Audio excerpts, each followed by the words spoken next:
All right, and we are back here on the GSMC Baseball Podcast. And for the second part of the show, we are going to talk about the MLB Power Rankings that were released this week. So I'll basically do what I've been doing the last couple weeks. We'll start from the bottom, work our way up, and I will give my thoughts on it as we go along. So obviously, the A's and the Royals are at the bottom. That has not changed, so we'll keep going.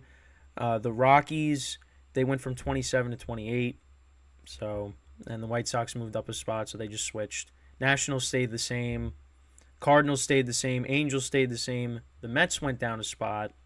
Tigers went down a spot as well. The Guardians, they went down a spot. Pirates actually moved up 3 spots.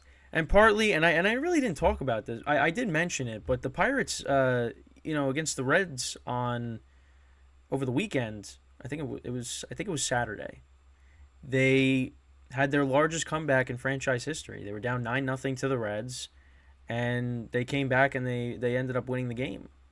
So that was huge, and I think that has partly why they moved up a few spots. So. And then, that impacts the Reds because the Reds are trying to make the playoffs right now, and the Pirates are kind of ruining their chances at the moment. So, yeah, I guess that's part of the reason why they moved up a few spots. So the Red Sox, they went from 18 down to 19, and yeah, the Red Sox, like I did mention this yesterday, they were over 500 at one point, and they didn't really do anything at the deadline to better the team, and now they are under 500 and they're not making the playoffs. And I'm pretty sure, Rafael Devers said, like, let's get people, I'm pretty sure, like, let's kind of load up and, go for this thing, but Red Sox didn't do that. And I did do a show about them, getting rid of their general manager, Chaim Bloom. So that's also up on both YouTube channels. So if you want to go check that out, at least the segment, it's up there. You can just look through the GSMC Baseball Podcast playlist, and you will find that, and you will find all the other videos there as well, all the other shows that you might have missed from these past couple of weeks. So the Giants, moving on now. Giants went down a spot. They were at 17. Now they're at 18. Padres, they moved up 2 spots.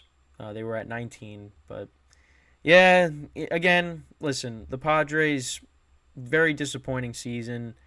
And, listen, I wanted the chaos. I wanted them to somehow, find their way to making the playoffs. But, yeah, it's not going to happen. But, yeah, and like I mentioned in the first segment, 0-12 in extra inning games. And again, you win some of those, and we're having a different conversation right now. But it's more than just that as to why, they're in the position that they're in. The Yankees, they stayed at 16, middle of the pack team. Actually, something interesting with the Yankees.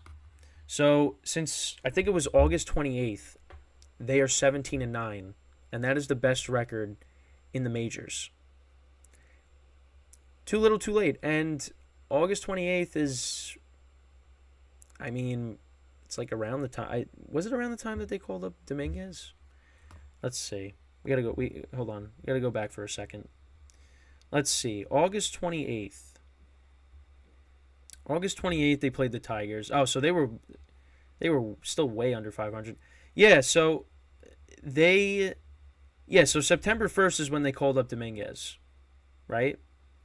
So, yeah, almost around the time they called up Dominguez and Austin Wells, that was basically when it changed and they started playing better baseball. And you're starting to see that. You're starting to see guys have better at bats. Pereira's getting a couple hits here and there. Austin Wells hit a moonshot yesterday into the bleachers in right field against the Diamondbacks. And, Peraza's having better at-bats. Oswaldo Cabrera's having better at-bats. So, I mean, they're not. Nobody's really like lighting it up like Dominguez was, but you're seeing some improvements there. But yeah, since they brought up a lot of the young guys, that's really why the record's different. And you wonder if they would have acted on it sooner, maybe they'd be closer to a playoff spot right now. But at this point, it really doesn't matter. So the Reds, they went down a spot. Marlins went up. There's really no problem with that.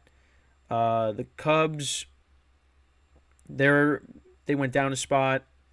They did sweep the Rockies, so they got themselves back on track, and that's really the main reason why the Padre scenario kind of is out the window at this point, because the Cubs, did what they were supposed to do, and we will talk about who they're going up against tonight, starting tonight, and we have already talked about it, but big series for them coming up.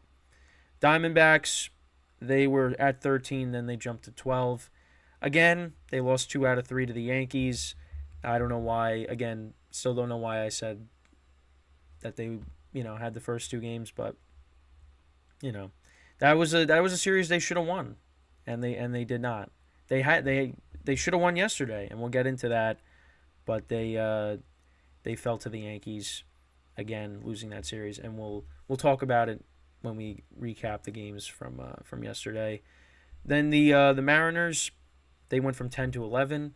They have now lost 4 in a row, and we will get into more of that in the next segment. The Twins, they moved up to 10. They clinched the Central, so I mean, yeah, I guess I'm okay with that. Mariners haven't been playing good. Twins clinched their division, so it kind of makes sense. Now here's where we had a big drop. So the Astros went from 5 all the way down to 9. And you know what? I can't really complain about that because, I mean, they got swept by the Kansas City Royals at home, and the Royals have 104 losses, 105. I think it's still 104, right? Because they didn't play yesterday. They're at 102. Never mind. The A's have 108. I don't know why I thought 104. Well, they're probably going to have 104 at this point. They might have more than that, but yeah, the Astros, they really fell down in the rankings, and I can't really complain with that. I think that's the right call there, because they weren't playing well. Now last night they got a big win, and we'll get into that, but yeah, right now they weren't playing good up until that point, and getting swept by the Royals, can't have that. Blue Jays stayed at 8. I mean, they had a good weekend. 2 out of 3 against the Rays. So right now, I think they're in the driver's seat for that second wild card. I think it's safe to say that. The Phillies, they went from 9 to 7, and the Phillies are going to be a dangerous team. Listen, they beat the Braves last year in the playoffs, and you got Zach Wheeler at the top of that rotation. I mean, Taijuan Walker's won a lot of games. I think he's got 15 wins now. You have Aaron Nola, who's, he's honestly, he's one of the more inconsistent pitchers. Aaron Nola, at least a couple years ago when I had him in fantasy. But he was good in the postseason last year. So, you got them, and you got a very good lineup. Trey Turner's kind of turned it around. You got Bryce Harper, Kyle Schwarber, Castellanos. They got a good team. So, that lineup is going to be the key to them going far in the playoffs, and also getting good pitching out of their starters. But yeah, they're at 7. Rangers are at 6. Last week they were at 7. Yeah, I mean, listen, they've been playing really well. Swept the Mariners. They won again last night against the Angels. So, and right now they're in the driver's seat to win the West. And this is literally after I said the Astros are probably going to be that team that wins it, but that's not the case. It's going to be looks like it's going to be the Rangers. So at number 5 is the Brewers. Brewers have been playing very well as of late, getting good pitching. Obviously they hung 16 runs up on the Marlins. So the other night. So that that's that wasn't good on the Marlins part, but the Marlins bounced back. The Brewers got good pitching. Their lineup's been solid. They're getting production out of Josh Donaldson. He's been hitting some home runs for them. Yelich is having a good season.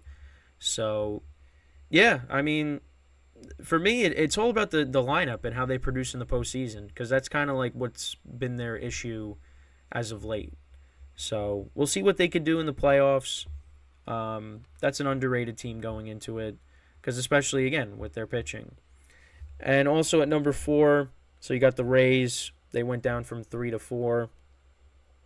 Obviously, losing the series against the Blue Jays is tough. And, they're running out of time to catch the Orioles.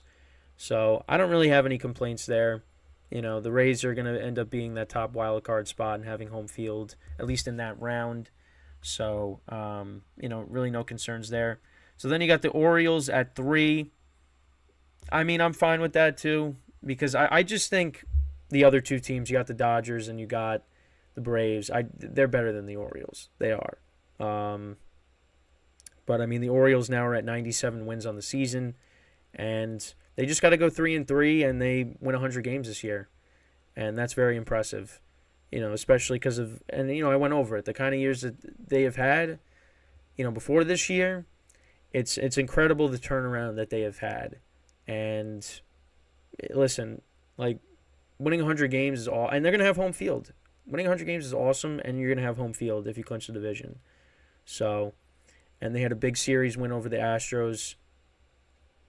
That was that was a true test, and they delivered there. So, I mean, this team could definitely get to the World Series with their lineup. The starting pitching is, again, what is concerning. The bullpen is very good. It's really the starting rotation, and that's going to be something to key in on when we get into the postseason, is taking a close look at that. But yeah, right now they're the best team in the American League, or at least they're one of the best teams. Because, I mean, you got to give, if the Rangers, and you still got the Rays, you got the Blue Jays that got a good lineup, the Astros. The Rangers have a good lineup. I'm worried because of the injuries with the rotation, and you got to roll this Chapman closing games, and you got to cross your fingers. It definitely is going to be tough. I can see, like, between the Braves and the Orioles, I could definitely see the Orioles getting knocked off more so than I do the Braves. But you know what? The Orioles got a young team, and listen, the atmosphere at Camden Yards is going to be incredible, and the young players are going to feed off of that. And listen, this team could definitely go to the World Series, but again, the thing to worry about with them is the starting pitching. So, but we'll have to wait and see. So yeah, 2, you got the Dodgers. They were at 4. They jumped up to 2. They're at 96 wins on the season. And the Braves are at 156. So, yeah, I mean, that's mostly going to stay the same. The Dodgers, they have a doubleheader coming up against the Rockies, so that can get them closer to 100 wins. You could have 98 by the end of the day. And then the Braves, they play against the Cubs. So we'll see how that goes. But that's basically the power rankings. Now, I don't really have any complaints, but